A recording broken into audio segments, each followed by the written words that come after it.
Welcome to Fibocan's YouTube channel. I am Prabhu KB, CEO of Fibocan. As you are aware, we are into the business of enabling wealth.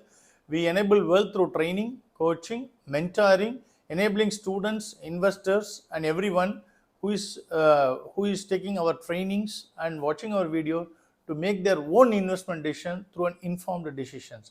We also support through our innovative investment strategies. In every video, we discuss what happened, why it happened, what will happen, why, when, and how it will happen. Which is why we request everyone to watch the video till the end, click the bell icon, encourage a friends and known person to subscribe. As you are aware, our educational videos, we have put all the educational videos in English and Tamil.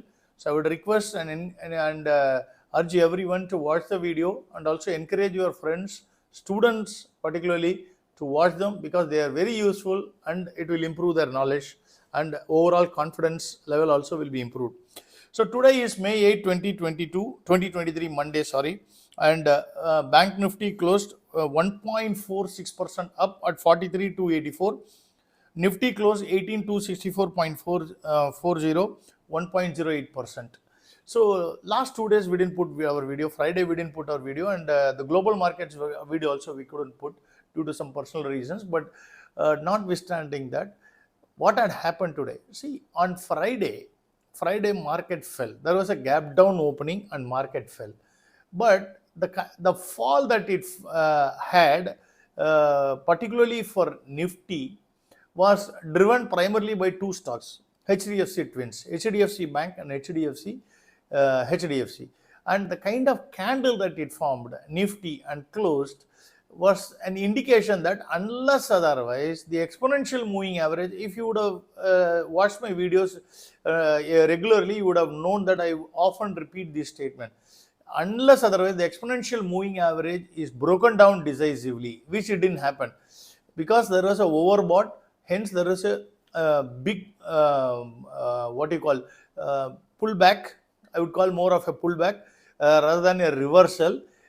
That is why you saw a powerful short covering reversal today, and Bank Nifty, which was below the exponential moving average, now today closed above the exponential moving average.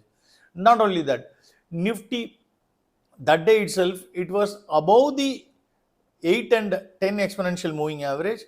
Hence, unless otherwise that is broken down decisively, so one has to be cautious. That's a very simple technical thumb rule. Okay. So today, yes, that right from word go, it started going up. It was obvious because the HDFC twins, the kind of candle it formed, it opened a gap down on Friday and went all the way near the Bollinger lower band. So there is only one thing, it was moved away significantly from the exponential moving average. So exponential moving average is something like a magnet. So hence, there was a short covering that was expected either today or tomorrow. But if you see that the short covering in HDFC Bank, it is not convincing enough to say that like it is going to be a big reversal. Of course, it helped rally Nifty and Bank Nifty today, which is why you saw such a big boom. Also, Nifty, Dow Jones and the S&P and other indices, Dow Jones and S&P in particular, the high of May is higher than April high, and the low of May is lower than April low. That means it's like what you call you can't expect a big up move either side. That's very clear in this month, which is why I have been telling that don't expect big up move either side this month for global indices as well as for Indian markets. While today, that day it fell 600 points, today it 600 and 700 points, today it 1.6%, today it went up by 1.4%, more or less it compensated. But not having said that, don't expect big runaway move from here because the headroom available to go up is very limited for Nifty and Bank Nifty. Of course, some individual components can go. That is how the structure is. So with this background, let's go into the individual analysis. Today, barring few stocks, every component was either up or stayed flat. Most of it was up. That's why you had such a powerful up move. So on the banks, Axis Bank, Federal Bank, HDFC, ICICI, Kotak, IDFC First, SBI and Yes Bank all up by 1%. AU, Bandhan up by 2%. IndusInd had a powerful up move of 5%. On the financials, Chola, HDFC, IDFC, Muthoot 1% up. L&T Finance, LIC Housing Finance, M&M and Shriram up by 2%. Bajaj Finserv, M&M Finance up by 3%.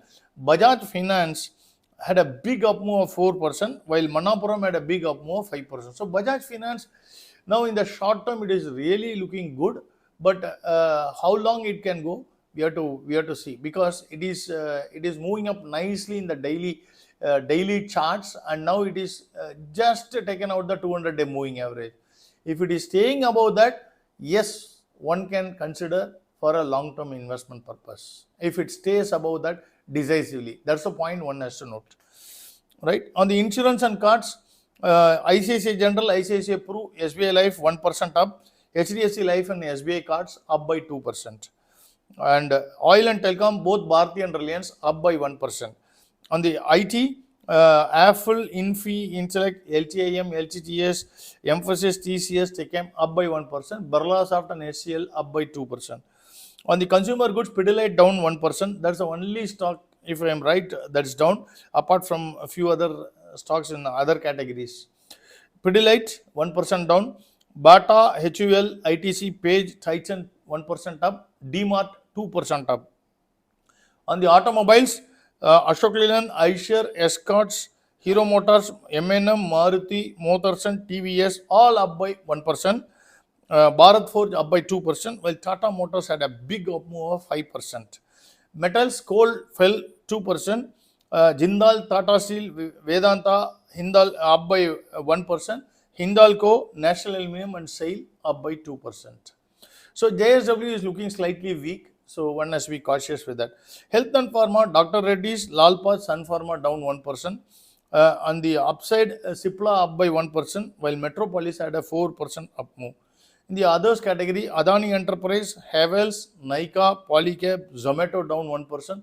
Havells, no, it is now at 1257 levels. It is above the 200-day moving. As long as it is staying above that, one can consider with a long-term horizon. It's a excellent stock. Fundamental people will tell about that. I am talking only about technical. From a technical perspective, though it fell today, 200-day moving average is not broken down decisively. Hence, no, if it stays above that, it's a good right time to one can think of. On the 1% up, Delta Corp, Eris, India Mart, Ultratech all up by 1%. DLF and Indigo up by 2%. So with all these things, so what do we expect for option expiry on Thursday? So it's very simple. So Bank Nifty, if one were a trader, one has to have very good understanding of technicals. So all-time high is 44,151.80. So that level, I don't think it will be taken out in this rally in the next 3 days. Hence, no, that is the only thing that technically available, otherwise nothing is available. It is the Bollinger upper band in the daily, weekly, and as the price goes up, the upper band also keeps moving up. So it's like what you call the waves keep coming, right? So it's similar to that, the upper band keeps moving up. So I think all-time high should be able to hold for this week. So that I would say probably slightly more than that can be acting as a resistance. On the support, it is very simple. 50-day moving average, which is at 41,714, is an excellent support for Bank Nifty. For Nifty, it's a weekly upper band above the weekly upper band, because there are no such levels available. 18,550 odd is the all-time high, probably somewhere around that level. That will act as a resistance, and 18,550 levels. And on the support, it is 17,863, which is nothing but the 200-day exponential, 20-day exponential moving average. Thank you very much.